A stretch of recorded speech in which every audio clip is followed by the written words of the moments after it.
My name's Aaron. Welcome back to my channel. How are you? I'm fantastic and doing really well. And today I'm reviewing Chanel Les Lions de Chanel.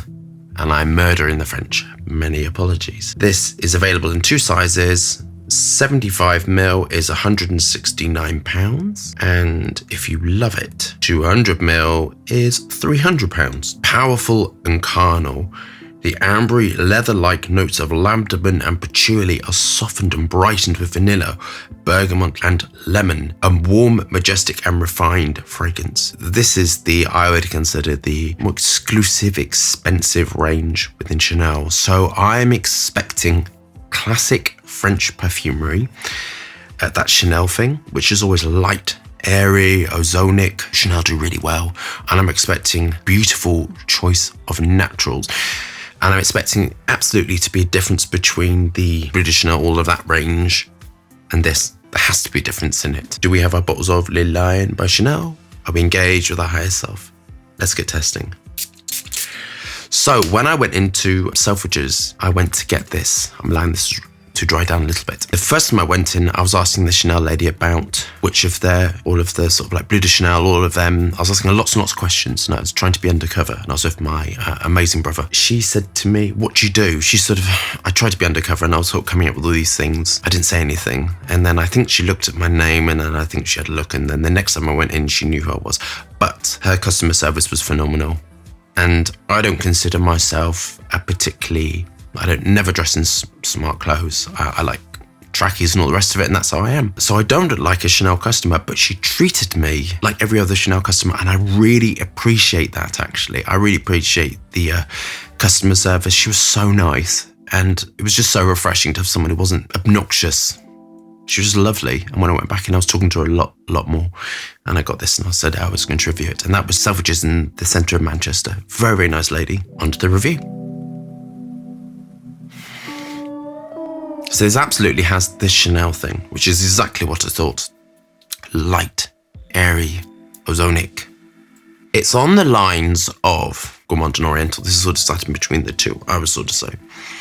And the reason why I'm saying that is there is the naturals, which are the vetiver, the sandalwood, the lilac wood. All those sort of things naturally go into sort of fougères. But then it's, on the flip side, it's got the vanillin compounds, the coumarin, the heliotropin. So that's why it's drifting between the two. So I think that's really skilled, because you're almost like getting two types of fragrances in one. So I'm going to classify this as sort of like an Oriental, actually. But if you understand my theme, it has the base of a fougère, but it's primarily an Oriental. That kind of makes sense how I think about it. So this has a sweetness to it.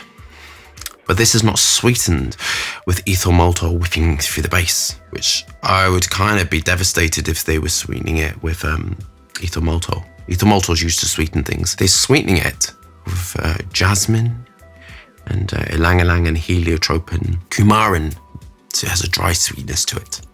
They're using linalool compounds, and I'm experimenting with I've got all the linalool compounds.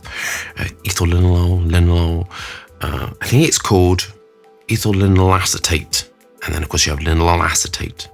And I love the ethyl linalool acetate. I think that's what it's called. The ethyl linalool, the ethyl group on the end, allows the linalool to be fixed a bit more, but it also has much more of a dry lightness to it. And you have linalool, of course. And I really love ethyl linalool. I'm sort of working with it a lot at the moment, all these compounds, so I can detect it. Ethyl linalool gives a dry lift to it. This smells kind of like undoubtedly French. The French use a lot of bergamot. I love bergamot, lemon, orange, it's in the top. So you've got the tartness of the lemon.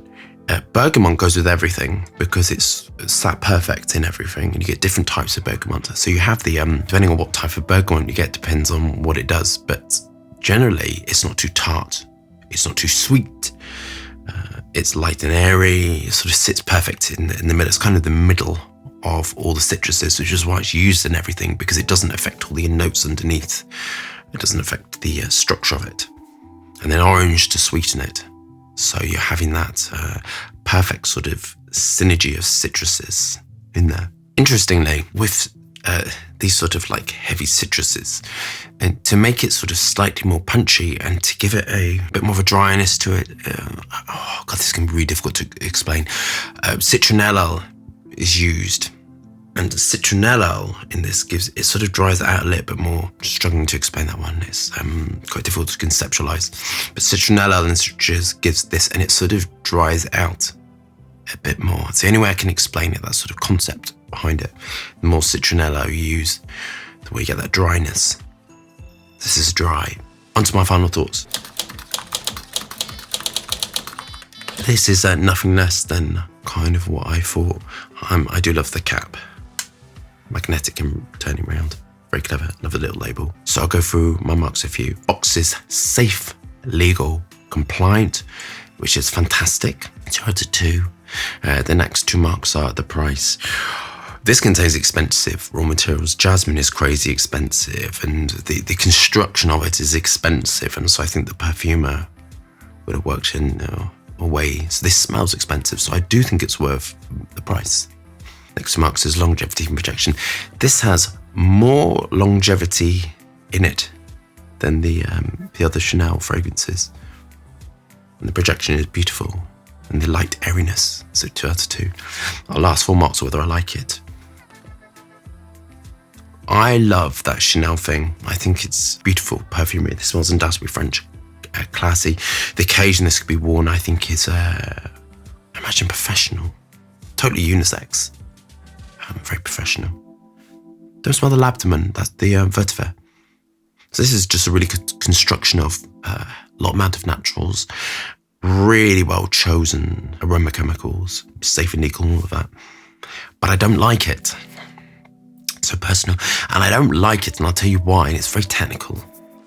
And it's because you've got all those ethyl vanillin, vanillin, and cumarin. So the start with the heliotrope in the start of sort of like an oriental gourmand. And then there's that citronellal in it.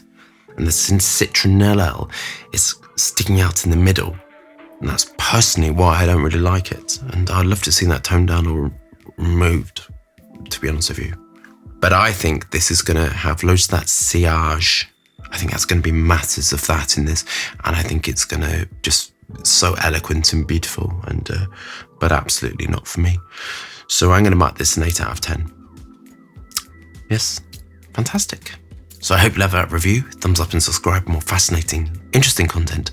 Lots of moving hands and lots of fragrance reviews. Hope you're staying safe and well, and I'll see you soon.